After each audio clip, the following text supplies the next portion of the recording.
السلام علیکم۔ آج ہمارا ٹاپک ہوگا آل صبا۔ اسی کے ساتھ اگر آپ نے ہمارا چینل سبسکرائب نہیں کیا تو سبسکرائب کر دیں، اور زیادہ سے زیادہ ہماری یہ ویڈیوز، یہ ہماری کاوش آپ شیئر کریں تاکہ ہماری حوصلہ افزائی ہو سکے۔ سب سے پہلے آج ہم آل صبا کے بارے میں پڑھیں گے، اور آپ کو یہ معلوم ہونا چاہیے کہ یہ ایک تاریخی کتاب ہے جس نے یہ ابن خلدون نے لکھی ہے، جو ایک مسلمان لکھنے والے تھے، اور یہ دنیا میں سب سے جدت میں اپنی فلسفی کو لانے میں کامیاب ہوئے۔ ابن خلدون کا ایک اپنا بہت بڑا تعارف ہے، اور یہ انہی کی لکھی ہوئی ہسٹری ہے جو انہوں نے بیان کی ہے۔ سب سے پہلے ہم آل صبا کے بارے میں پڑھیں گے۔ آل صبا، اولاد صبا قبائل سابق کی طرح فنا نہیں ہوئے، اور ان کی یادگار نسل میں پائی جاتی ہیں، اور وہی دوسرے طبقے کی بولتی چلتی پھرتی تصویریں ہیں۔ کسی نے جناب رسالت مآب صلی اللہ علیہ وسلم سے صبا کی نسبت دریافت کیا تھا کہ وہ مرد تھا یا کہ عورت، یا کسی زمین کے ٹکڑے کا نام ہے۔ آپ صلی اللہ علیہ وآلہ وسلم نے ارشاد فرمایا کہ صبا ایک شخص تھا جس کے 10 لڑکے ہوئے تھے۔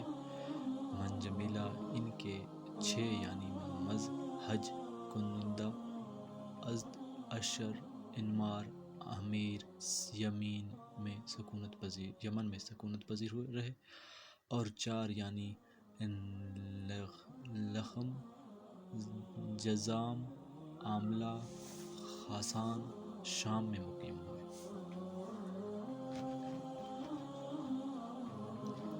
باب نمبر 5، حضرت ابراہیم علیہ السلام، کہتان اور عربی زبان۔ اس سے بیشتر ہم تحریر کر چکے ہیں کہ کہتان سے پہلے زمانہ نوح تک اس گروہ کے آباء و اجداد لغات عربیہ سے واقفیت نہ رکھتے تھے، جیسا کہ بذات کہتان نے جو عرب کے دوسرے طبقے کا مورث اعلیٰ ہے، گروہ سابق سے عربی سیکھی، اور رفتہ رفتہ وہی عربی لغت اس کی آئندہ نسلوں کی مادری زبان قائم مقام مانی گئی۔ اسی طرح اس کا بھائی فانے ابن عابر اور اس کے اولاد ابراہیم علیہ السلام تک عجمی زبان بولتے تھے، یہاں تک کہ اسماعیل علیہ السلام کا زمانہ آیا جو عرب کی تیسرے طبقے کی جد اکبر قرار دیے جاتے ہیں، اور انہوں نے جرہم سے زبان عرب کی تعلیم پائی، اور وہیں بنی اسماعیل کی مادری زبان سمجھی گئی۔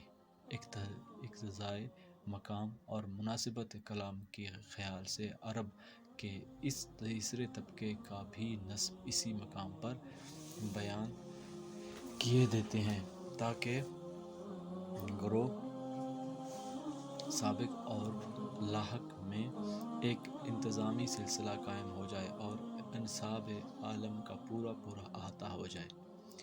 حضرت ابراہیم علیہ السلام کا نسب۔ حضرت ابراہیم علیہ السلام اور آپ کے آباء و اجداد عجمی تھے اور عجمی زبان بولتے تھے، لیکن چونکہ عالم میں آپ کا نسب کامل طریقے سے محفوظ رہا، اور بخیال بعض مورخین بنی آدم کی آئندہ نسلیں آپ کے اعقاب و اخلاق سے شمار کی جاتی ہیں۔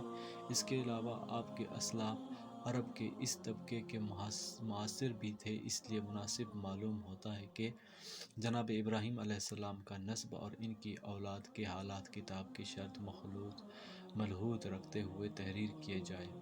لہٰذا ہم سب سے پہلے اسماعیل علیہ السلام کا نسبی سلسلہ چھیڑنا چاہتے ہیں۔ اس کے امر متعلق ضروری یہ کہ اظہار کرتے ہوئے ابراہیم علیہ السلام کے اخبار و حالات لکھیں۔ ازر، اسماعیل علیہ السلام ابراہیم علیہ السلام کے خلف اکبر ہیں، اور یہ ازر کے جسے تارہ یا تارخ کہتے ہیں، اور ازر ایک بت کا نام تھا جس کے نام سے یہ ملقب ہوئے۔ ابن ناہور بن صاروخ یا شوروخ یا صاروغ یا اشرغ بن اغوا بن فانے یا فالغ بن عامر یا غبر بن شالخ یا شالخ بن ارفخشند سامی بن نوح علیہ السلام کے لڑکے ہیں۔ علامہ ابو محمد کے بیان ہے کہ میں نے اس نسب کو توریت میں دیکھا ہے، ہو بہو ایسا ہی پایا ہے، صرف اس قدر فرق ہے کہ بجائے شارخ اشراق کے شارخ لکھا ہوا دیکھا ہے۔ تبری لکھتا ہے کہ شالغ اور ارفخشد کے درمیان ایک پشت اور گزری ہے جس کا نام کنین تھا۔ توریت میں اس کا ذکر اس وجہ سے نہیں کیا گیا کہ یہ ساحر تھا، اس نے الوہیت کا دعویٰ کیا تھا۔ ابن عزم کہتا ہے کہ فالغ اور عابر کے درمیان بھی ایک نام ترک ہو گیا جو ملکسید کے نام سے مشہور تھا، اور وہ عابر کا لڑکا فالغ کا باپ تھا، اور واللہ اعلم۔ حضرت ابراہیم علیہ السلام کے متعلق توریت کی روایت۔ توریت میں ایک عجیب بات لکھی ہوئی ہے کہ نوح علیہ السلام کے انتقال کے وقت ابراہیم علیہ السلام 53 برس کے تھے، کیونکہ ارفخشد صلب سام سے طوفان کے 2 برس بعد پیدا ہوئے، اور جب ارفخشد کی عمر 35 سال کی ہوئی تو شالغ پیدا ہوا۔ شالغ کی عمر 30 برس کی تھی، عابر پیدا ہوا، اور 45 برس کی عمر میں عابر سے فالغ، اور فالغ کی عمر 30 برس کی تھی۔ ارغو کی 32 برس کی عمر میں شارغ، اور شارغ کی 30 برس کی عمر میں ناہور، اور ناہور کی 29 عمر کی برس میں تارہ پیدا ہوا، اور جس وقت تارہ کی عمر 75 برس کی ہوئی جناب حضرت ابراہیم علیہ السلام پیدا ہوئے۔ اس حساب سے زمانہ طوفان سے ولادت ابراہیم علیہ السلام تک 297 برس ہوتے ہیں، اور نوح علیہ السلام طوفان کے بعد 350 برس زندہ رہے۔ نوح علیہ السلام کے انتقال کے وقت ابراہیم 53 برس کے تھے، اور آپ نے اپنے جد اعلیٰ کا زمانہ پایا ہے۔ بعض مورخین کی یہ رائے ہے کہ ابراہیم علیہ السلام تمام بنی آدم کے جو ان کے بعد ہوئے جد اعلیٰ ہیں۔ اس اعتبار سے جناب موصوف تیسری جد اعلیٰ نوح علیہ السلام آدم علیہ السلام کے بعد قرار پائے۔ شہر بابل کی تعمیر۔ علامہ ابن سعید کتاب البدر سے نقل کرتا ہے کہ جس نے اولاد حام بن نوح علیہ السلام سے پہلے بادشاہت کی اور حکومت و سلطنت کی بنیاد ڈالی، وہ کنعان بن کوش ابن حام بن نوح تھا۔ یہ معلوم نہیں کہ کنعان کس وجہ سے کس زمانے میں اپنے جائے ولادت شام سے زمین کے اس حصے کی طرف چلا آیا جس کو اب سرزمین بابل کہتے ہیں، اور ایک شہر 18 کوس مربع میں بابل نامی آباد کیا۔ اس کے بعد نمرود نامی اس کا لڑکا تخت حکومت پر بیٹھا۔ یہ بہت بڑا عظیم الشان بادشاہ ہوا، اس نے اکثر معامرات عالم پر قبضہ کر لیا۔ اس کی عمر نسبتاً دوسروں سے زیادہ ہوئی۔ بنی حام میں سے یہ پہلا شخص ہے جس نے دین سبیہ اختیار کر لیا تھا۔ اس کی دیکھا دیکھی تھوڑے دنوں بعد اولاد سام بھی اس مذہب کی طرف مائل ہو گئے۔ عابر بن شالغ اور نمرود کی جنگ۔ عابر بن شالغ اور نمرود کی جنگ۔ سام ابن نوح علیہ السلام دجلہ کے مشرقی جانب مقیم ہوا۔ یہ اپنا باپ کا جانشین اور واسی تھا۔ اس کے بعد ارفخشد ابن سام اس کے املاک یہی کلدانیوں کو لے کر نمرود سے مقابلہ ہوا، لیکن نمرود اس پر غالب آیا اور اس کو سا سے نکال دیا۔ عابر ان کے لوگوں کے ساتھ جو اس کے ساتھ مجدول کی طرف جو فرات اور دجلہ کے درمیان واقع ہے چلا آیا۔ آل عابر بن شالغ۔ عابر عبرانیوں کا جد اعلیٰ ہے۔ اس کے سلطنت و حکومت مجدل میں قائم ہوئی۔ اس کے بعد فالغ ابن عابر اس کا وارث و جانشین ہوا۔ یہ وہی ہے جس نے اولاد نوح علیہ السلام پر ملک کو تقسیم کیا تھا۔ اس کی زمانہ میں نمرود نے بابل میں ایک بڑا محل بنوایا تھا جس کا ذکر مصحف پاک میں آ گیا ہے۔ فالح کے بعد بخیال اکثر مورخین اس کا لڑکا ملکان جانشین ہوا۔ اس کے زمانے میں نبطی اور جرمقا اس خاندان پر غالب آئے اور مجدل میں اپنے رعب و سہولت کا سکہ چلایا۔ ملکان اس حالت میں ایک لڑکا عطیہ نامی جو خضر کہے جاتے ہیں چھوڑ کر انتقال کر گیا۔ باقی رہا ارغوباً فالغ۔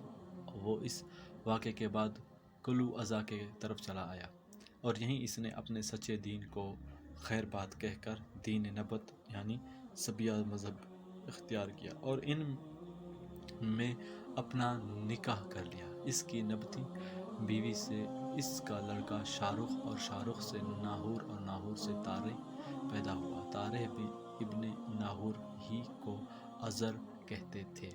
نمرود نے اس کمال اخلاص سے اپنے بیت خانہ کا داروغہ مقرر کیا اور نمرود ملوک جرماقا سے ہے۔ اس کا نام حاسد تھا اور کوش ابن حام کا لڑکا تھا۔ حضرت ابراہیم کا جائے پیدائش۔ تارح جیسے ہی آزر کے کہتے ہیں، بروایت توریت اس کے 3 لڑکے ابراہیم علیہ السلام، ناہور، ہاران تھے۔ ہاران اپنے باپ کے حیات میں اپنا ایک لڑکا لوط علیہ السلام چھوڑ کر مر گیا۔ لوط علیہ السلام اس روایت کے مطابق ابراہیم علیہ السلام کے بھتیجے ہیں۔ مورخین ابراہیم علیہ السلام کے مولد جائے پیدائش میں اختلاف کرتے ہیں۔ طبری کہتا ہے کہ بعض کہتے ہیں کہ ابراہیم علیہ السلام اطراف کوسہ سرزمین سواد میں پیدا ہوئے اور یہ قول ابن اسحاق کا ہے، اور کوئی یہ کہتا ہے کہ ہران میں پیدا ہوئے تھے اور کسی کا یہ خیال ہے کہ بابل میں پیدا ہوئے، اور عام سلف اس کے قائل ہیں کہ ابراہیم علیہ السلام نمرود بن کنعان بن کوش بن سام کے زمانے میں پیدا ہوئے، جبکہ جامع کاہن بتلا رہے تھے کہ ایک ایسا شخص پیدا ہونے والا ہے جو دین شاہی کا مخالف ہوگا اور بتوں کو توڑ ڈالے گا۔ نمرود نے یہ سن کر لڑکوں کے قتل کا حکم دے دیا۔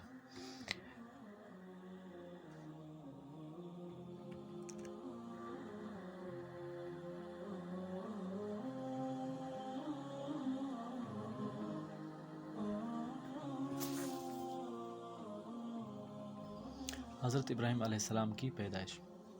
آپ کے ماں نے ایک گھڑے میں جا کے وضع حمل کیا۔ جب آپ بڑے ہوئے اور حنفان نے شباب کو پہنچے اور ستاروں کو دیکھا تو ان سے ذات باری کو سمجھا اور نبوت حاصل کی، تو آپ اپنے باپ کے پاس آئے اور اسے توحید کی طرف بلایا۔ اس نے انکار کیا۔ آپ نے بتوں کو توڑ ڈالا۔ اس جرم میں نمرود کے سامنے پکڑ کر لائے گئے اور اس کے حکم سے آگ میں ڈالے گئے۔ اللہ نے ایسا ٹھنڈا کر دیا کہ جس سے ان کو متعلق اذیت نہ پہنچی، جیسا کہ قرآن میں موجود ہے۔ نمرود نے یہ واقعہ عجیب دیکھ کر قربانی کرنے کے لیے کہا۔ ابراہیم علیہ السلام نے جواب دیا کہ اللہ تعالیٰ تیرے کسی عمل کو قبول نہ کرے گا جب تک تو ایمان نہ لائے گا۔ نمرود نے کہا، مجھ سے یہی کام نہیں ہو سکتا۔ اکثر مورخین کا یہ خیال ہے کہ ابراہیم علیہ السلام کے والد آزر نے اپنی بیوی سے واضح حمل کا حال دریافت کیا تھا اور انہوں نے بڑی بے پرواہی سے یہ کہہ دیا تھا کہ ہاں میرا لڑکا پیدا ہوا تھا لیکن اس وقت مر گیا۔ آزر کو چونکہ بیوی پر زیادہ اعتماد تھا، اس وجہ سے اس واقعے کی اس نے زیادہ تفتیش نہ کی، اور بعض یہ کہتے ہیں کہ آزر کو ابراہیم علیہ السلام کی پیدائش کا حال معلوم تھا لیکن اس نے نمرود کے خوف سے اس واقعے کو چھپایا۔ ابراہیم علیہ السلام جب تک گڑھے میں رہے اس وقت تک آپ کی والدہ اکثر آپ کو دیکھنے جایا کرتی اور دودھ پلا آیا کرتی تھی۔ موصوف ایک دن میں اس قدر بڑھتے جیسے ادرو اور لڑکے 1 مہینے میں نشو و نما پاتے ہیں۔ تھوڑے دن میں آپ جوانی کے قریب پہنچ گئے اور اپنے باپ آزر کے ہمراہ شام کے وقت گڑھے سے نکل کر ویرانے سے مکان کو روانہ ہوئے۔ راستے میں جو جانور ملتا تھا اس اس سے آپ دریافت کرتے تھے، اور آزر کہا جاتا تھا کہ یہ بکری، وہ اونٹ، یہ گائے۔ ابراہیم علیہ السلام یہ سن کر دل میں کہتے تھے، ان مخلوقات کا کوئی رب پرورش کرنے والا ضرور ہے۔ جب رات ہوئی اور آسمان کی طرف آپ نے سر اٹھا کر دیکھا، ایک ستارہ نظر آیا، آپ بے ساختہ کہہ اٹھے، یہ میرا رب ہے۔ جب وہ نظروں سے غائب ہو گیا تو آپ فرمانے لگے، میں چھپ جانے والوں کو دوست نہیں رکھتا۔ پھر تھوڑی دیر کے بعد جب مہتاب کا نور نظر آیا اور اسے ستاروں سے زیادہ روشن پایا تو پھر بول اٹھے۔ جب وہ بھی غائب ہو گیا تو فرمانے لگے، یعنی اگر مجھ کو میرا رب ہدایت نہ کرتا تو بے شک میں بھی گمراہ قوموں میں شامل ہو جاتا۔ غرض یہ کہ یہ پہلی رات جو کہ ابراہیم علیہ السلام کو آبادی میں ہوئی تھی گزاری گئی، اور صبح کو آفتاب کی تیز روشنی نظر آئی تو آفتاب کو دیکھ کر کہا۔ جب شام ہوئی اور آفتاب بھی غروب ہو گیا تو آپ کے ذہن مبارک میں یہ خیال گزرا کہ جو متغیر ہے وہ ضرور ہے کہ حادث ہوگا، اور جو حادث ہوگا وہ ہرگز ربوبیت کے قابل نہ ہوگا۔ اس کے علاوہ یہ سب چیزیں ظاہر و غائب ہوتی رہتی تو ضروری ہے کہ ان کا ظاہر اور غائب کرنے والا کوئی اور ہوگا، اور وہی پرستش کے قابل اور خدائی کے لائق ہوگا۔ اس وجہ سے آپ نے اپنی قوم سے مخاطب ہو کر فرمایا، اے قوم، میں بیزار ہوں ان سے جن کو تم شریک کرتے ہو۔ میں نے ان سب کی طرف سے منہ پھیر لیا اور اس کی طرف رخ کیا جس نے کہ زمین و آسمان کو پیدا کیا ایک طرف کا ہو کر، اور میں ان لوگوں میں نہیں ہوں جو کہ اس کے ساتھ شریک کرتے ہیں۔ ابراہیم علیہ السلام کا ستارہ مہتاب و آفتاب کو دیکھ کر بار بار کہنا اور اس سے گزر کر نہ اس وجہ سے نہ تھا کہ آپ اپنے خالق کے پیچوں کو نہ جانتے تھے یا کہ مشکوک حالت میں تھے، جیسا کہ ہمارے اس دعوے کی شہادت کلام پاک کی یہ آیا کریمہ دے رہی ہے۔ اور بے شک ہم نے ابراہیم علیہ السلام کو دیا علم و فہم اس سے پہلے کہ وہ بالغ ہوتے، اور ہم اس بات کو جانتے تھے کہ وہ اس کا اہل ہے۔ ہاں، یہ اعتراض ہو سکتا ہے کہ جب آپ کو علم و فہم پہلے سے دے دیا گیا تھا تو پھر کیا وجہ تھی کہ آپ ستارہ یا مہتاب و آفتاب کو دیکھ کر بار بار کہہ اٹھتے تھے؟ لیکن 7ویں پارہ کے اس آیا کریمہ پر غور کرنے سے یہ شبہ پیدا نہیں ہو سکتا، اور اس طرح ہم دکھانے لگے ابراہیم علیہ السلام کو سلطنت آسمانیوں اور زمینوں کی تاکہ اس کو یقین ہو جائے، یعنی خطرات بشریہ رفع ہو کر اس کو یقین ہو جائے کہ اللہ جل و شانہ وحدت و خالق ہے۔ ابراہیم علیہ السلام نے مدتوں اپنے اس خیال کو کسی پر ظاہر نہ کیا، اور برابر جب آزر بت بنا کر فروخت کرنے کے لیے دیتا تھا، بے تعمیل بازار میں بتوں کو بیچنے کے واسطے لے جاتے تھے اور آواز بلند فرماتے، کوئی شخص ایسی چیز کو خریدے گا جو کہ نقصان پہنچا سکتی ہے اور نہ نفع۔ لوگ یہ سن کر متعجب ہوتے تھے اور ان کے پاس نہ جاتے تھے اور نہ ان سے بتوں کو خریدتے تھے۔ جب شام ہوتی تو آپ نہر کی طرف جاتے اور بتوں کی گردنیں پکڑ پکڑ کر پانی میں ڈبو دیتے اور مذاقاً پی لے کہتے تھے۔ رفتہ رفتہ لوگوں میں یہ باتیں مشہور ہو گئیں۔ کچھ زمانے تو اس میں گزرا کہ لوگ ان باتوں کو ان کے بھولے پن اور کھیل کی در پہ محمول کرتے رہے، لیکن جب یہ خلعت نبوت کے سرفراز فرمائے گئے اور علانیہ توحید اور اللہ کی عبادت اور اس کے سچے دین کی تعمیل و دعوت کرنے لگے، اس وقت لوگوں کے کان کھڑے ہوئے اور آپس میں اکثر جلسوں میں ان کے خلاف مشورے کرنے لگے۔ سب سے پہلے جس کو ابراہیم علیہ السلام نے خدا کے سچے دین کی طرف بلایا وہ آپ کا باپ آزر تھا، لیکن اس کی قسمت میں دولت ایمان نہ تھی، اس نے آپ کے کہنے پر خیال نہ کیا۔ اللہ جل شانہ نے ان سوالات اور جوابات کو جو ابراہیم علیہ السلام اور ان کی قوم میں ہوئے تھے 17ویں پارہ سورہ انبیاء میں اس طرح بیان فرمایا ہے۔ جس وقت ابراہیم علیہ السلام نے اپنے باپ آزر اور اپنی قوم یا نمرود بن کنعان اور اس کے ساتھیوں سے کہا کہ یہ کیا صورتیں ہیں جن کو تم مجاورت کرتے ہو؟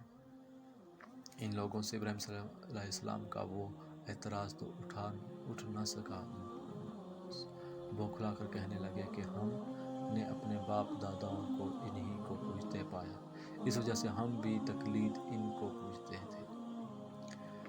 ابراہیم علیہ السلام اور ان کا لغو جواب سن کر بولے، جب تم لوگ ان بتوں کی تقلید پوجتے ہو تو بے شک تم اور تمہارے آباء و اجداد کھلم کھلا گمراہی میں تھے۔ اور ان بت پرستوں کو ابراہیم علیہ السلام کے اس کہنے سے کہ تم اور تمہارے آباء و اجداد کھلم کھلا گمراہی میں تھے، یہ شبہ پیدا ہوا کہ شاید مذاقاً نہ کہتے ہوں۔ چنانچہ اس خطرے کو ان لوگوں نے ظاہر کر دیا اور گھبرا کر کہنے لگے، تم ہمارے پاس یہ سچ بات لے کر آئے ہو یا کہ مذاقاً کہہ رہے ہو؟ ابراہیم علیہ السلام چونکہ طالب و ہدایت کے لیے آئے تھے، اس وجہ سے ان لوگوں کے اس خیال کو کہ آپ نے مذاقاً نہیں کہا، اس طرح رافع فرمایا کہ جن کو تم پرستش کرتے ہو وہ خدا نہیں ہیں، بلکہ تمہارا رب وہی ہے جس نے آسمانوں اور زمینوں کو بنایا، اور میں اس بات کا قائل ہوں۔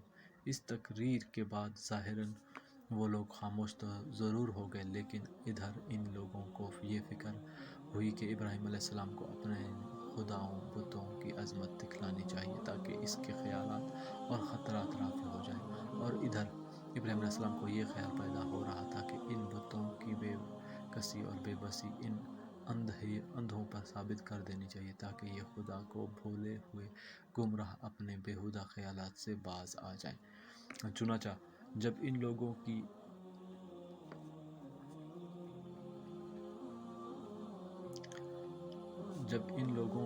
عید کا دن آیا تو وہ لوگ ابراہیم علیہ السلام کے پاس گئے اور کہنے لگے، ابراہیم علیہ السلام تم ہمارے خداؤں کو برا اور ذلیل کہا کرتے ہو، چلو آج ہم تمہیں اپنے خداؤں کا جاؤ جلال دکھلائیں۔ ابراہیم علیہ السلام نے ان لوگوں کو میں بیمار ہوں کہہ کر ٹال دیا، اور جب یہ لوگ ابراہیم علیہ السلام کے پاس سے نا امید ہو کر جا رہے تھے، جناب موصوف نے دبی زبان سے فرمایا، اور اللہ کی قسم کہ میں تمہارے بتوں کا علاج کروں گا جب کہ تم پیٹھ پھیر کر جا چکو گے۔ ان کلمات کو دو ایک آدمیوں نے ان میں سے سن لیا تھا۔ ابراہیم علیہ السلام ان لوگوں کے چلے جانے کے بعد بت خانے میں گئے۔ بہت بڑی زینت اور آرائش نظر آئی۔ ایک بڑا بت ایک مرصع تخت پر رکھا ہوا تھا، اور اس کے چاروں طرف چھوٹے چھوٹے بت مناسب طریقے سے رکھے ہوئے تھے، اور سب کے سامنے عمدہ عمدہ کھانے چنے ہوئے تھے۔ پہلے تو آپ نے ان بتوں سے مذاقاً فرمایا، تم لوگ کیوں نہیں کھاتے؟ جب اس کا جواب کچھ نہ ملا تو پھر دوبارہ آپ نے کہا، تم کو کیا ہو گیا ہے کہ تم بولتے نہیں ہو؟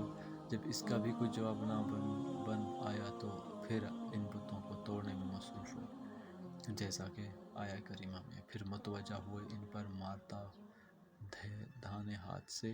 یہ بقوت تمام سے مفہوم ہوتا ہے کہ اس بت خانے میں جس قدر بت تھے، بڑے بت کے علاوہ ان سب کو توڑ ڈالا اور اس کے کاندھے پر اپنا تیشہ رکھ کر چلے آئے۔ جس وقت وہ لوگ عیدگاہ سے واپس آئے، بتوں کو اس خراب حالت میں دیکھ کر چلا اٹھے، کس نے یہ کام ہمارے بتوں کے ساتھ کیا؟ بے شک وہ ظالموں میں سے ہے۔ ایک نے ان میں سے کہا، کل کا ذکر ہے کہ ایک جوان جسے لوگ ابراہیم علیہ السلام کہتے ہیں، ان کی برائیاں کر رہا تھا، عجیب نہیں کہ یہ فعل اسی کا ہو۔ سال میں ایک دن یہ لوگ بتوں کو نہلاتے تھے اور اچھے کپڑے پہنا کر ان کے سامنے اچھے کھانے رکھتے تھے، اور تکلف کا لباس پہن کر عیدگاہ میں جاتے تھے، اور جب لوٹ کر آتے تو بتوں کو سجدہ کر کے کھانے کو تبرکہ کھاتے تھے۔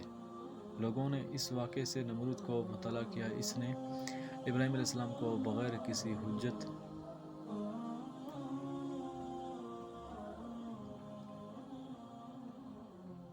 اور دلیل کے دفعتاً گرفتار کر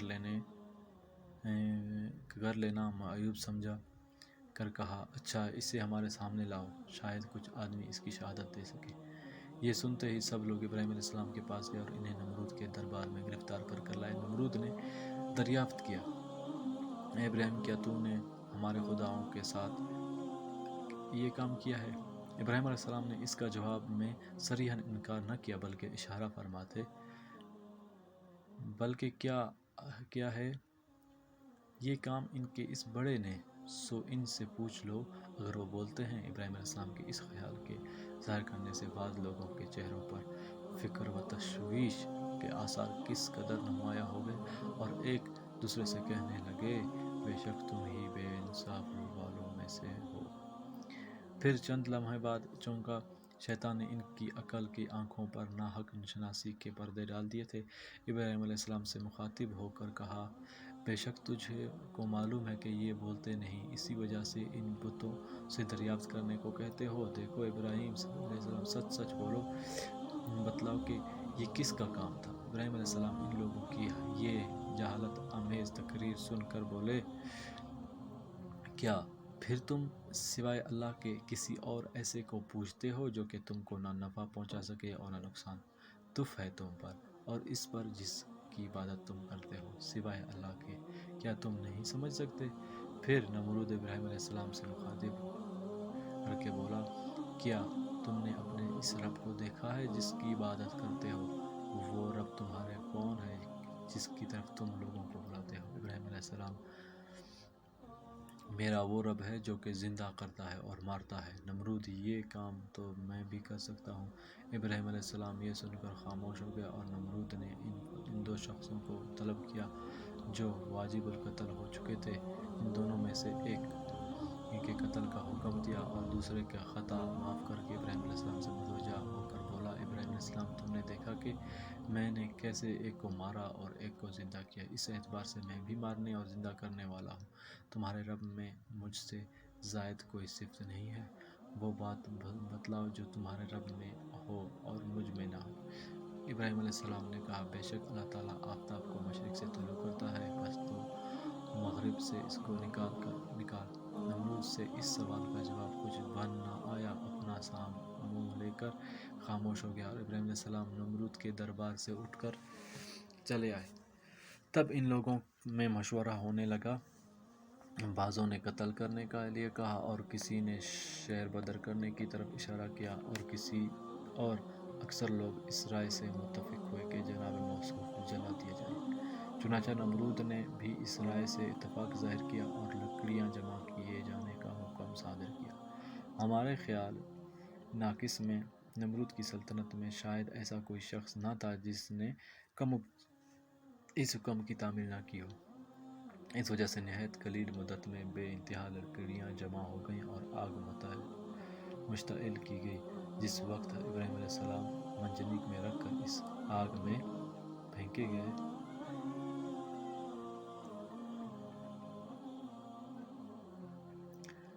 کے بت پرستوں میں ڈالے گئے، اس وقت عجیب کیفیت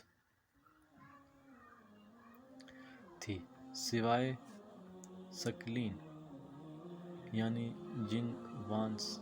جنس و انس کے تمام عالم زبان حال سے جناب باری میں کہہ رہے تھے، اگر ابراہیم علیہ السلام آج جلا دیے گئے تو کوئی شخص دنیا میں تیرا نام لینے والا نہ رہ جائے گا، تو اگر ہم کو اجازت دے تو ہم ابراہیم علیہ السلام کی مدد کریں۔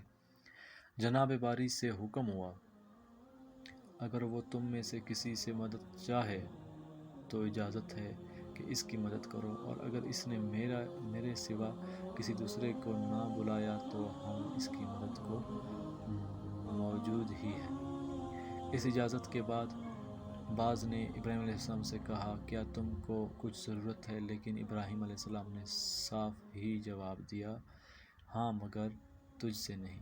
یہ ایک ایسا جواب دیا تھا جو درحقیقت لاجواب اور ان کی شان کے موافق تھا۔ کائنات سوائے جن و انس کے یہ تمام شاہ حسرت و افسوس کی آنکھوں سے دیکھ رہے تھے۔ جس وقت ابراہیم آگ کے ڈھیر کے قریب پہنچے تو آسمان کی طرف سر اٹھا کر جناب احد میں عرض کیا، اے خدا، تو اکیلا ہے آسمان میں اور تو اکیلا ہے زمین میں، کافی ہے مجھ کو اللہ اور وہ بہت ہی اچھا وکیل ہے۔ ابھی آگ کے شعلوں کا آپ کے مبارک بدن پر اثر بھی نہ پہنچ پایا تھا کہ اے آگ سرد ہو جا اور سلامت رہ ابراہیم علیہ السلام کی لیے کہ خطاب نے اس نار کو گلزار بنا دیا۔ جلالہ کی کیا شان ہے۔ مفسر رحیم اللہ اس امر پر اپنا اتفاق ظاہر کرتے ہیں کہ اگر جل جلالہ کا لفظ برادن کے بعد نہ فرماتا تو ابراہیم کو شدت سردی سے روحانی صدمہ پہنچتا اور وہی روح کی جدائی کا باعث ہوتا، اور اس طرح اگر یہ حکم باری متعلقہ چھوڑ دیا جاتا اور علی آل ابراہیم کے ساتھ مقید نہ کر دیا جاتا تو بے شک دنیا بھر کی آگ ٹھنڈی ہو جاتی، اور جب آگ کا کہیں نام و نشان نہ ملتا۔ واللہ اعلم۔ نمرود کے دماغ میں مدتوں یہ خیال یقینی صورت اختیار کیے رہا کہ آگ نے ابراہیم علیہ السلام کا کام کر دیا ہوگا، لیکن ایک روز اتفاقاً اس نے نظر اٹھا کر دیکھا تو جناب موصوف کو بیٹھا ہوا دیکھا کہ متعجب ہوا، اور اس نے اس وقت اپنی قوم کو طلب کر کے کہا، مجھے کو شعبہ سا ہو گیا ہے کہ ابراہیم علیہ السلام زندہ ہے، اس وجہ سے میں چاہتا ہوں کہ تم لوگ میرے لیے ایک ایسا اونچا مکان بناؤ کہ جس سے میں ابراہیم علیہ السلام کو دیکھ سکوں۔ نمرود کی زبان سے یہ فکرہ تمام ہونے بھی نہ پایا تھا کہ لوگ دوڑ پڑے اور مکان بنانے میں مصروف ہو گئے۔ زیادہ مدت نہ گزری تھی کہ وہ مکان بن کر تیار ہو گیا، اور نمرود اس مکان پر چڑھ کر آگ کی طرف دیکھنے لگا۔ اس مرتبہ پہلے سے زیادہ تعجب اس وجہ سے ہوا کہ اس نے ابراہیم علیہ السلام کو پہلو میں ابراہیم علیہ السلام کی صورت میں و شکل میں ایک آدمی بیٹھا ہوا دیکھا۔ تھوڑی دیر تک خاموشی کے عالم میں دیکھتا رہا، جب صبر نہ ہو سکا تو چلا کر کہنے لگا، اے ابراہیم علیہ السلام، تیرا خدا بہت ہی بڑا ہے، اس کی قدرت و عزت اس درجے بڑھ گئی ہے کہ میں وہ چیز دیکھ رہا ہوں جو تجھ میں اور آگ میں حائل ہو گئی ہے۔ کیا تجھ میں اس قدر طاقت ہے کہ اس آگ سے تو صحیح و سالم نکل آئے؟ ابراہیم علیہ السلام نے جواب دیا کہ ہاں، ممکن ہے، جس خدا نے مجھے یہاں صحیح و سالم رکھا ہے، اس کی قوت و مدد سے میں باہر بھی آ سکتا ہوں۔ ابراہیم علیہ السلام یہ کہہ کر اٹھے اور بہت اطمینان سے خرامہ آگ کے ڈھیر سے باہر آئے۔ نمرود نے دریافت کیا، ابراہیم علیہ السلام، تمہارے پاس تمہارے ہی ہم شکل کون شخص بیٹھا ہوا تھا؟ آپ نے فرمایا کہ وہ مالک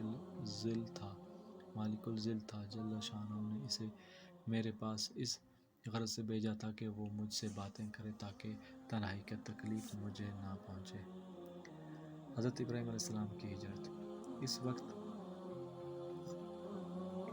اس واقعے کے بعد نمرود نے ابراہیم علیہ السلام سے کہا، میں اس چیز کے عوض جس کی طرف تم مجھے بلاتے ہو تمہارے رب کے لیے قربانی کرنا چاہتا ہوں۔ ابراہیم علیہ السلام نے جواب دیا کہ جب تک تو اس ذات واحد پر ایمان نہ لائے گا، اللہ جل شانہ تیرے کسی عبادت کو قبول نہ کرے گا۔ نمرود نے کہا، میں ایک یہی امر تو نہیں کر سکتا کیونکہ یہ میری شان کے خلاف ہے۔ اس کے بعد اس نے 4000 گایوں کی قربانی کی اور جناب موصوف کو کسی قسم کی تکلیف نہ دی۔ پھر اللہ جل شانہ نے ابراہیم علیہ السلام کو ہجرت کا حکم دیا۔ چنانچہ اب آپ اپنے باپ تارح اور ناہور بن تارح اور ان کی بیوی ملکہ بنت ہاران، تارح کے بھائی، اور لوط بن ہاران اور سارہ علیہ السلام زوجہ ابراہیم علیہ السلام کے ساتھ کلدن نپین کی زمین سے ہجرت کر کے ہاران چلے آئے۔ حضرت سارہ علیہ السلام۔ لوگوں نے کہا کہ سارہ ملکہ بنت ہاران کی بہن تھی، اور بعضوں نے لکھا ہے کہ یہ شاہ ہاران کی بیٹی تھی۔ جب دین و ابراہیمی قبول کرنے کی وجہ سے ان کی قوم نے ان پر طعنہ زنی کی تو ابراہیم علیہ السلام نے ان سے اس شرط پر عقیدت کر لیا تھا کہ کوئی کسی قسم کی تکلیف نہ دے گا۔ لیکن توریت میں ہے کہ سارہ علیہ السلام سرزمین کلدانیین سے ابراہیم علیہ السلام کے ساتھ ہاران آئی اور یہاں پر ابراہیم علیہ السلام سے ان کا عقد ہوا۔ سہیلی نے لکھا ہے کہ سارہ علیہ السلام بن حاران بن ناہور کی بیٹی تھی جو ابراہیم علیہ السلام کے چچا تھے، اور جس حاران کے لوط علیہ السلام لڑکے ہیں وہ تارے ابن ناہور کا لڑکا ہے، اور زمانہ قیام میں حاران میں تارے کا 250 برس کی عمر میں انتقال ہو گیا۔ حضرت ابراہیم علیہ السلام کی مصر میں آمد۔ پھر حضرت ابراہیم علیہ السلام نے اللہ کے حکم سے کنعان کی طرف ہجرت کی، جہاں پر ان کے نسل کی ترقی کی ابتدا ہوئی، اور یہی زمین تھی کہ جس کے دن کا اللہ نے وعدہ کیا تھا۔ 75 برس کی عمر میں آپ نے وہاں آ کر قیام کیا جہاں اب بیت المقدس ہے۔ پھر تھوڑے دن بعد جب کنعان میں قحط پڑے تو آپ اپنے اہل بیت کے ساتھ مصر چلے آئے۔ حضرت سارہ علیہ السلام کی گرفتاری اور رہائی۔ اگرچہ ابراہیم علیہ السلام اپنے اہل بیت کے مصر میں ایسے مقامات پر سکونت پذیر ہوئے تھے جہاں آپ کو کوئی پہچانتا نہ تھا، لیکن سارہ علیہ السلام کا حسن و جمال کچھ ایسا معلوم تو تھا نہیں۔ رفتہ رفتہ اس کی خبر فرعون مصر کو پہنچی۔ اس نے ابراہیم علیہ السلام کو طلب کر کے سارہ علیہ السلام کے بارے میں استفسار کیا۔ ابراہیم علیہ السلام نے اس خیال سے کہ شاید یہ مجھے کو قتل کر کے سارہ کو یہ جبر نہ لے لے یہ کہہ دیا کہ میری بہن ہے، لیکن فرعون نے اس پر خیال نہ کیا اور سارہ کو اپنے آدمیوں سے اپنے خلوت خاص میں گرفتار کر کے منگوا لیا۔ جب اس نے ایک بار یا بروایت مورخین 3 بار سارہ علیہ السلام کا قصد کیا تو اس کے ہاتھ ہر بار خشک ہو گئے، یہ کہ اس پر صریح مرگی والی کیفیت طاری ہو گئی، اور ہر مرتبہ سارہ علیہ السلام کی دعا سے اپنی اصلی حالت میں آ گئے۔ تب چوتھی یا دوسری بار اس نے سارہ علیہ السلام سے اپنی اس بے جا دلیری کی معافی چاہی اور ہاجرہ کو آپ کی نظر کر کے حضرت ابراہیم علیہ السلام کے پاس بھیج دیا۔ حضرت ہاجرہ۔ طبری نے لکھا ہے کہ جس فرعون نے سارہ علیہ السلام کا ارادہ کیا تھا وہ سنان بن علوان برادر ضحاک تھا۔ ظاہر یہ ہے کہ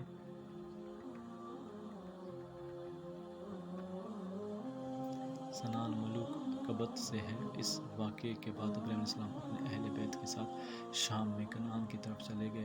بعضوں نے لکھا ہے کہ جس نے سارہ علیہ السلام کی قصد کیا تھا اور جس کے ہاتھ خشک ہو گئے یا وہ صریح میں مبتلا ہوا تھا وہ شاہ اردن ہے، اور اس نے بعداد فاقہ ہجرہ علیہ السلام کو آپ کی خدمت کے لیے آپ کو دے کر رخصت کیا جو بعض ملوک قبط کے لونڈی تھی۔ حضرت ابراہیم علیہ السلام کی کنعان میں آمد۔